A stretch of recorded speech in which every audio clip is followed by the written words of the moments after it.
Welcome to Lock It Down Sports. I'm your host, Locke Hoover. As always, you can follow me on Twitter at Lock It Up Media. That's Lock It Up Media on Twitter. You can also follow us at E5280 Sports. That's E5280 Sports. And of course, wherever you get your podcast, check us out on Spotify, Apple, all the platforms. I'm there. You'll be able to find me, Lock It Down Sports Show. And today on the show, one way Josh Heupel can always keep Tennessee in the hunt. How has this never happened to anyone else before? And this sport never wants to grow. But first, I saw this interesting survey that The Athletic did, surveying MLB players. And the survey surveyed on which teams you would sign with if contract, state taxes, and rosters were not a factor. And I'm like, oh, okay, well, obviously with none of that, it would be San Diego, great place to live, New York, because it's the Yankees, the Red Sox, the Cubs, the historic baseball organizations, and then, a great place to live like San Diego. But here's the top five. The Braves were number one at 12.7%. The Red Sox were number two at 9.3%. The Dodgers were number three at 8.1%. The Rangers were four at 8.1% as well, I guess tied for fourth, the third. And then the Yankees were five with 6.9%. And I was like, how about that? The Braves in Atlanta, the number one team, when with all the teams in Major League Baseball and all the players that they surveyed, I go, Here are my first thoughts on that. I think the city of Atlanta as a whole, right? It's a great city to live in. It's got anything and everything you want and has to offer a player, with the restaurants, with the entertainment, with the places to eat, with the events, the concerts. You want to go to a Falcons game, a Hawks game. You want to go to a Final Four. Anything, everything, big concert, it's there. Atlanta's got that. Even a lot of players make Atlanta their off-season home. Even those that aren't originally from Atlanta. Like, perfect example, Mark DeRosa has a home in Atlanta. Makes his off-season home in Atlanta. CJ Nitkowski, now the Braves broadcaster, longtime big leaguer, played for the Braves briefly, so he didn't even play for the Braves a lot. Makes his off-season home in Atlanta. Matt Wieters, granted, he played at Georgia Tech, but he's not from Georgia. He's not originally a Georgia kid. He has a home, or he did have a home at one time in Atlanta. I think another reason right now with how this is all set up for the Braves is a culture Alex Anthopoulos has created with his front office and the coaching staff, and Brian Snitker and the coaches running the club in a professional manner of handling their business. There's the winning cup, of course. But the feel for this team, how it's designed, how it's set up, the camaraderie. I was going to say the continuity, but the continuity's obviously changed a little bit with Juan Washington and Eric Young Jr. no longer there out in Anaheim. But Matt Tuiasosopo was in the organization as a minor league coach. He was the AAA coach. Tom Gordon, been all around. I've been with the Mets, first base coach for the Mets, first base coach with the Red Sox, and he was in the Braves, and then last few years as a roving instructor, I believe, for the Braves.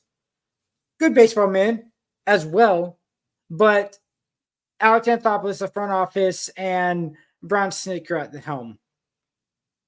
I think another thing with that, with talking about the front office, if you produce and you're a young player, you will get rewarded and lock up a long-term contract if you want to be in Atlanta.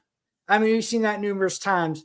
Austin Riley, Ozzy Albies, Ronald Acuna, Strider, Sean Murphy got traded, locked up. Matt Olson traded, locked him up.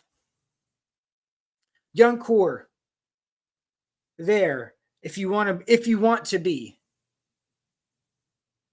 And you could be part of that core as well. And you've seen that. Even the times when they through the ups and downs of Marcell Ozuna, okay, first year, second year disaster, great year, 40 bombs, over 100 RBIs, good average last year. This year, I don't know where the Braves would be without Marcell Ozuna.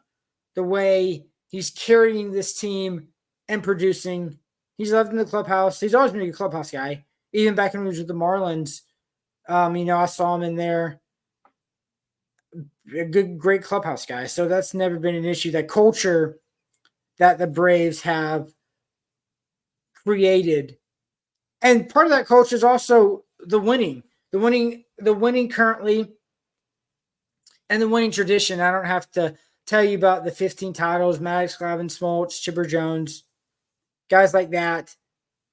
15 consecutive or 14 straight division titles, hit a little rough patch, but a pretty quick rebuild, and have won the division every year since 18.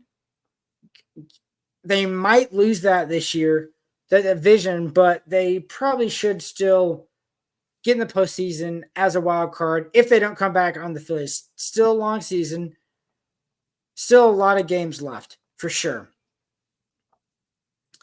And I think also the current core of players and the expectation, they expect to win and they expect to play every day. Now, they didn't give a whole lot of detail in this survey when it comes to rosters not being a factor. So with that being said, I would take that as Pete Alonso would like to play in Atlanta. Obviously, he knows good and well he's not because Matt Olson's there. Or like a Bryce Harper playing right. Well, first, I almost said right field. Now first base. Yeah, of course you find a spot for him, DH him or Matt Olson, whatever, yada, yada. But the point being, Bryce Harper might like to play in Atlanta. Things like that I would see as roster not being a factor. Another thing, the fan base is great. Sell it every night. They don't really boo you. They don't boo you in Atlanta. That's not what they do. They cheer you if you perform well, of course. But then if you're traded or if you're Dan Ugla and you struggle, or I don't know why Nate McLaughlin just popped in my mind. He struggled for Atlanta. He never really got the boos. Tom Glavine, when he came back, didn't really get the boos. Same thing with Maddox. They left, but they got cheered when they came back as opposing players. I think the other thing, too, the media's not hard on you at all. They don't rag you like they do in Philly or New York. It's not that way at all. They don't crush you in New York like they do in Philly, New York, Boston. If you go 0 for 10, I can't imagine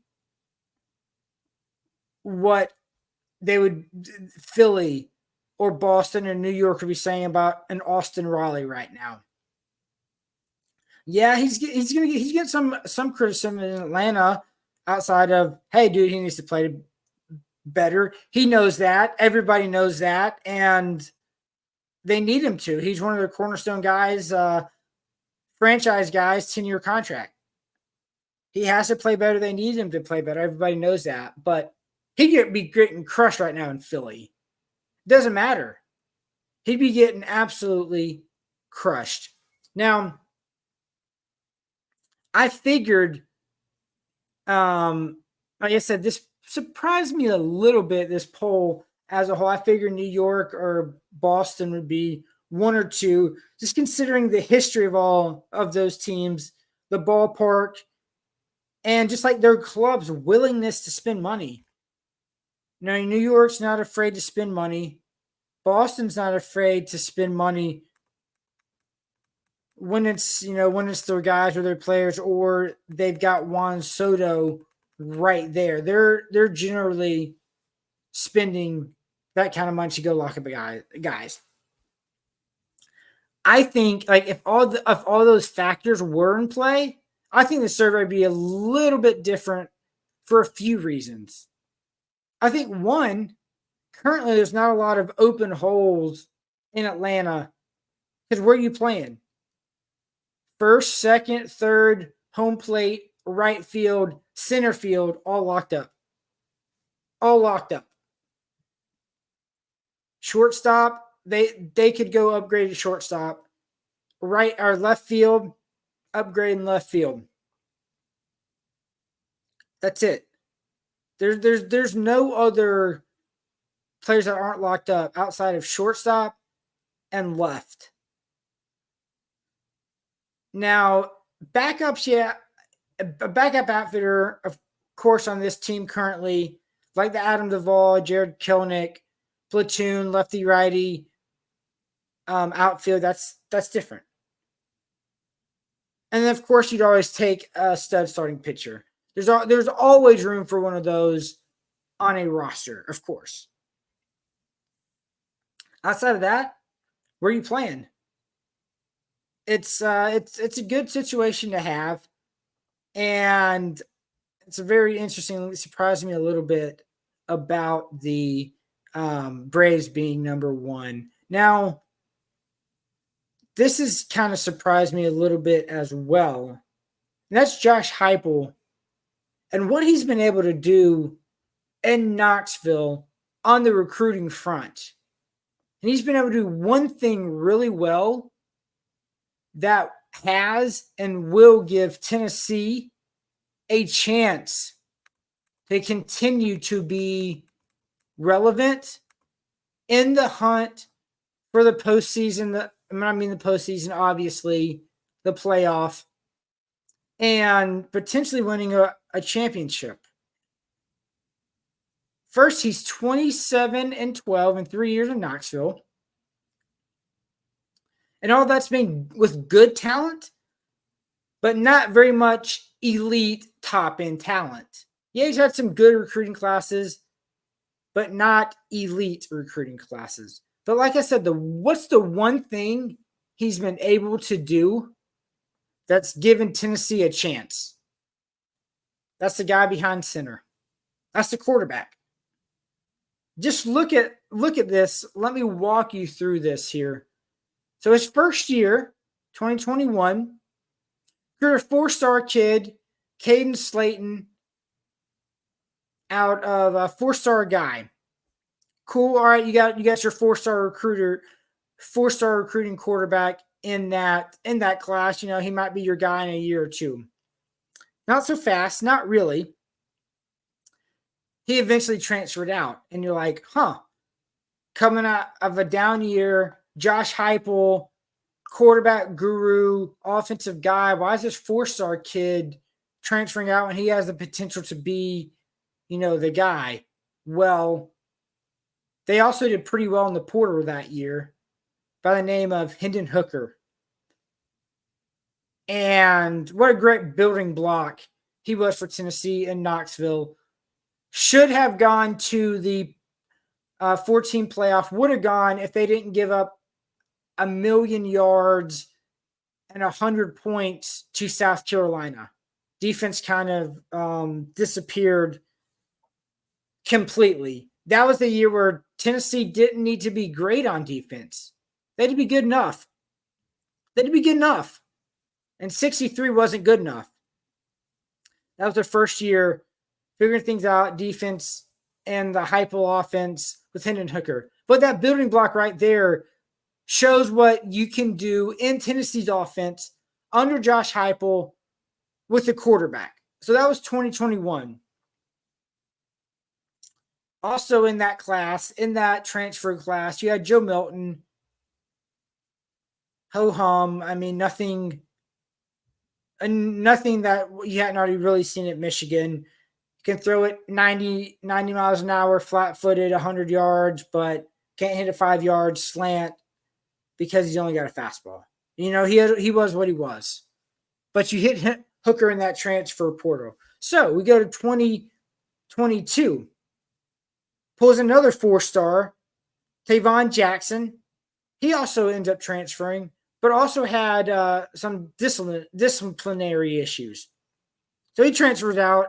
He's also sitting behind Hooker and then Joe Milton as well. So he didn't want to do that, and he had some off-the-field issues. So that's 2021. Or excuse me, 2022. 2023, you pull in your starting quarterback this upcoming year and 5-star Nico, who will be the starter this year. We've seen flashes of him last year, played in blowouts and the bowl game. They love him, 5-star kid out of California. Yeah, NIL might have been a big factor in that. They gave him a lot. But you know what? So could everybody else. You know, that was also in the cards, and the name of the game for everybody else there at that time with NIL. So that's 2023. Still a redshirt freshman. So he could play another 2 more years and then be draft eligible as a third-year guy out of high school. Seeing a trend, he might play 4 years. Hell, he might even play all 5 years. He's a redshirt. You know, be here, be in Knoxville all 5 years. But he's still got 4 years of eligibility. With that being said, kind of curious to see what happens in 2024 recruiting class, knowing Nico's the starter. Well, they pull in another 4-star quarterback and Jake Merkling coming to Tennessee, like I said, knowing Nico is going to be the starter this year. Okay, all right. Cool. So, 2025, this year's recruiting class, you've already got a commitment from 5-star George McCaney. Sure if I screwed up the name, but committed 5-star when you've got a 5-star starting quarterback, a 4-star already in the program will be a year, and then you're coming in 2 years behind Nico. And then also, I know this is far out and a long time from now, 2026. Heavy interest and a heavy lean from another 5-star quarterback, Faison Brandon. This would be also knowing Nico could still be there, George could still be there, Jake could still be there. There's potential all of them could be there. Interesting enough, with Josh Heupel, he's been able to do this with quarterbacks getting one blue chip or a 4 or 5-star in every class, and only one of his classes has been rated in the top 10. And that was 2023 Nico's class. So just like thinking about it, now those last three and those, like I said, those last three and Jake Markling, George McKinney, and if Faison Brandon commits, someone's probably going to transfer. One of the 2 of those will transfer. Maybe even 2 of them are going to transfer. But just that right there greatly improves your quarterback room, because you've always got a guy pushing you. You're looking behind your shoulder, making sure you're the next guy. You're that backup. You're getting the ball. Also, with that, all these blue chip quarterbacks will usually self-recruit guys, and Tennessee got a 5-star guy, 4-star blue chip prospect. I might want to go catch passes from him. I might want to go block for him. I might want to be that defensive end to get after that quarterback to help one of our 5-star guys, quarterbacks, potentially win a championship, to get him back on the field quicker, faster, with a better field position. College, to me, you've seen this transition the last handful of years, becoming more like the NFL when it comes to having the need to have a good, successful quarterback. Where I'd say 7 to 10 years ago, that wasn't the case to win a national championship. She needed a good, average, solid quarterback to get it done. You can win a championship that way. Yes, there's some exceptions, like Stetson Bennett his first year that he won a championship. Game manager, smart, make the big throws, rely on the defense. Yeah, there's still those, but those are few and farther between now in the last 5 years, 10 years for sure. And because of this success that Heupel's had recruiting quarterbacks, that's why I think Tennessee will always have a chance to compete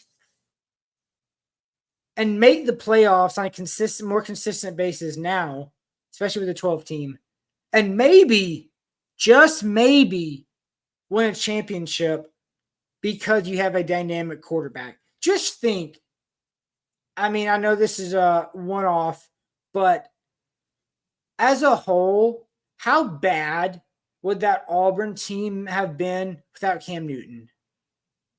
I mean, that was, as a whole, not a star-studded team in Auburn with Cam Newton. But when you've got Cam Newton, the super freak he was, he can make a lot of players better, and he can do a lot of things. And you saw that with him at quarterback at Auburn. Now,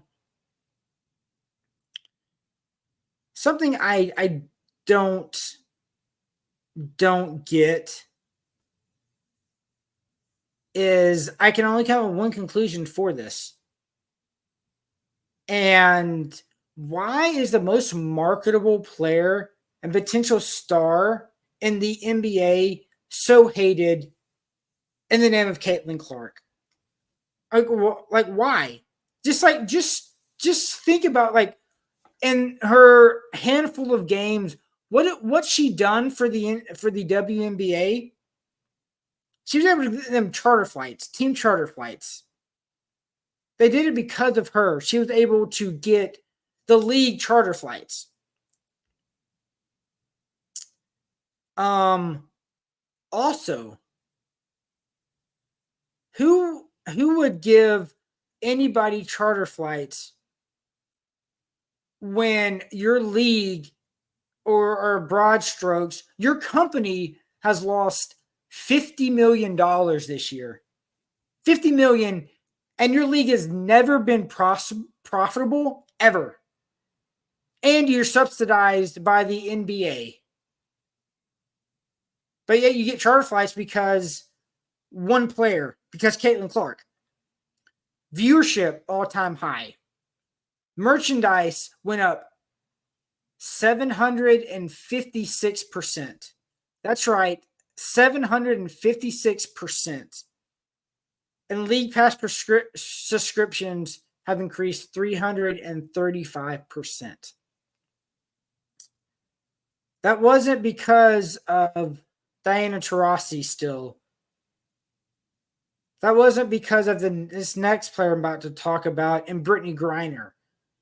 When she came out of Baylor, she didn't bring that. She was probably one of the most well-known players in the last probably 7-8 years. And I might have been less than that now. Brittany Griner coming to the WNBA. But no, the issue is you can't make her the face of the WNBA or one of the faces of the WNBA because, she was sitting in a Russian prison and was swapped out for a Russian arms dealer. That was the swap. Yeah. The WNBA really wants to promote one of their. She's good too. She's a good basketball player, but making her one of the faces with all her problems. That's not happening. Also, no other, and I get it. I like Caitlin Clark. She's very, she tries to downplay it, very humble about it, and I appreciate that about her because she's not.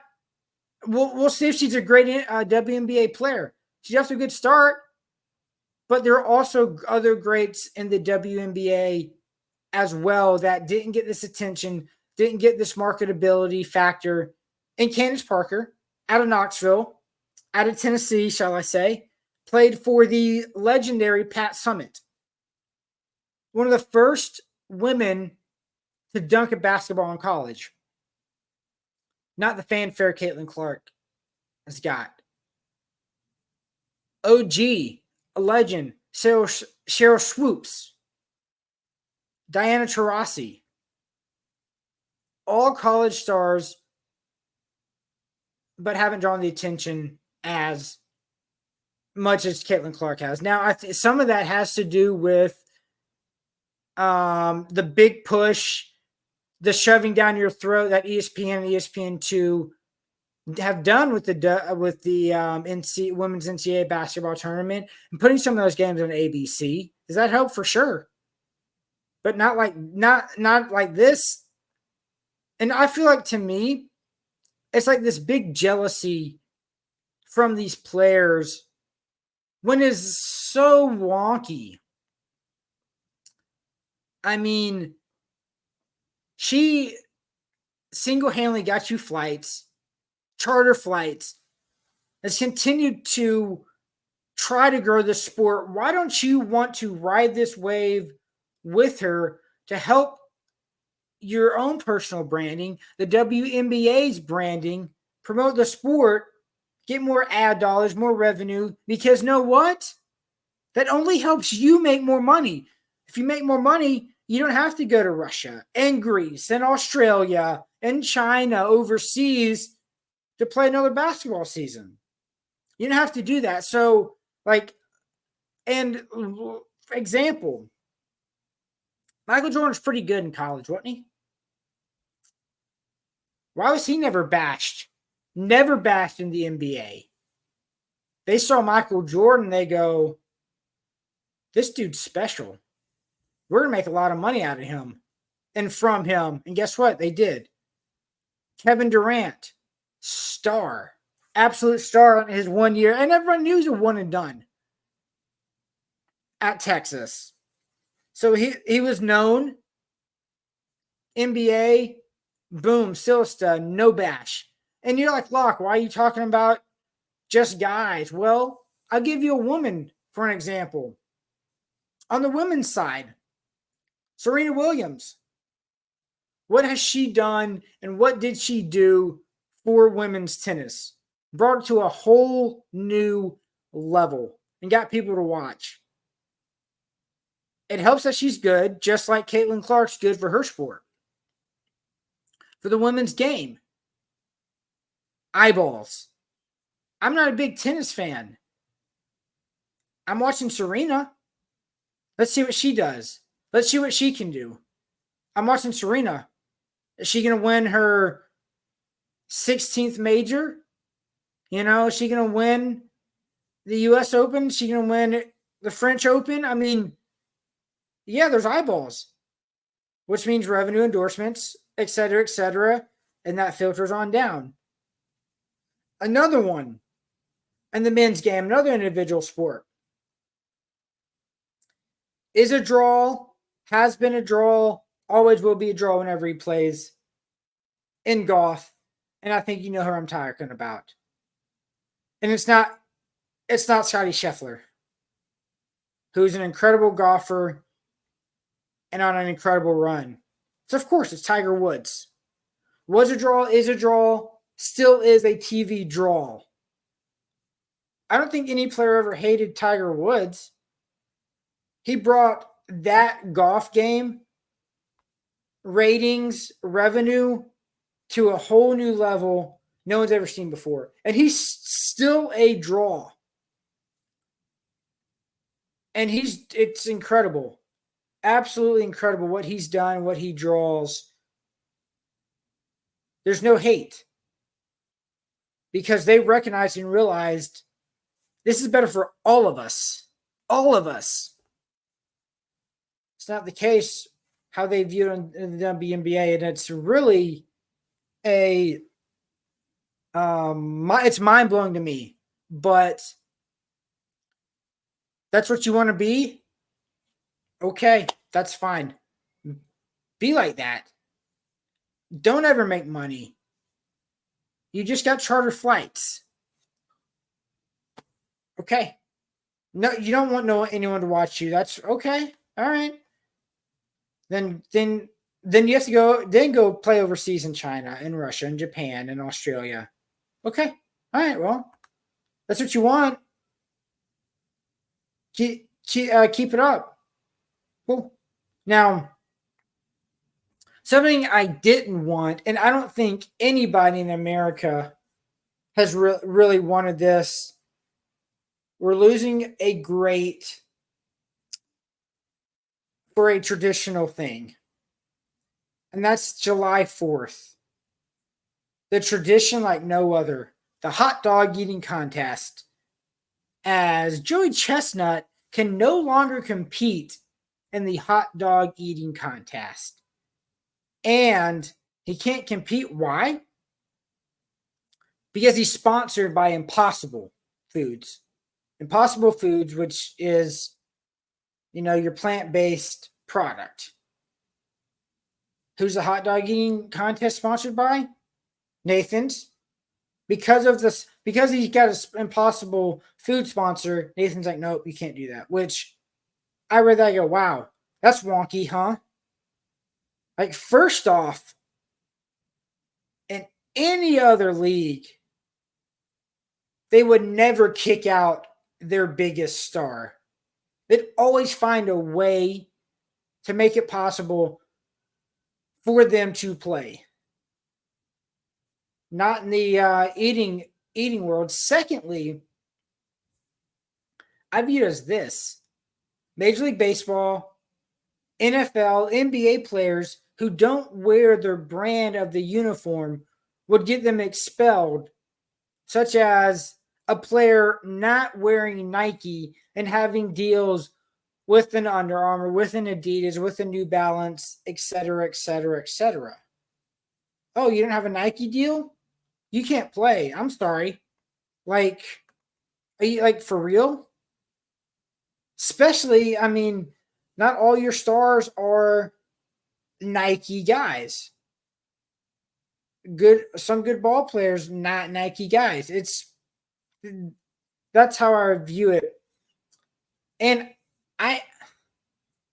I think, I don't know why these other competitors are, what their thought is on this, but I think, it limits their earning potential of other pro eaters because the hot dog eating contest is the most prestigious, the highest crown.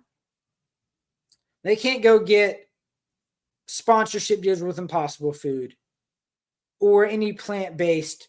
I guess they couldn't go get a deal with ballparks because they're a competitor to Nathan's. I don't know. Maybe they are allowed to have a ballpark sponsored, but I would venture to guess no. So I thought this was actually really hilarious and pure poetic justice when it comes to this announcement that the two most well-known competitive eaters, and Joey Chestnut and Kobayashi, have announced that they're going to have an eating competition. And when and where is it going to air? On Netflix in September. I love it. They're the two most well-known, biggest, big-time eaters and they're going to have a head-to-head, a battle royale hot dog eating contest, as they've competed before, back and forth, winning titles. It's awesome. I love it. I wish it would have been on July 4th and compete directly with the hot dog eating contest, knowing all the numbers and the ratings for that would go to Joey Chestnut versus Kobayashi. But it's going to happen in September. That's about the extent of the details that we know they've announced. But it's pretty funny to me that they're like, hey, let's announce it right now. Seems like a good time to announce we're having that. So pretty funny to me. I thought it was very poetic justice, and there's a lot of karma in that. As always, you can follow me on Twitter at Lock It Up Media. That's Lock It Up Media on Twitter. You can also check us out at E5280 Sports. That's E5280 Sports. I'm Locke Hoover. You listen to Lock It Down Sports. Talk to you next week.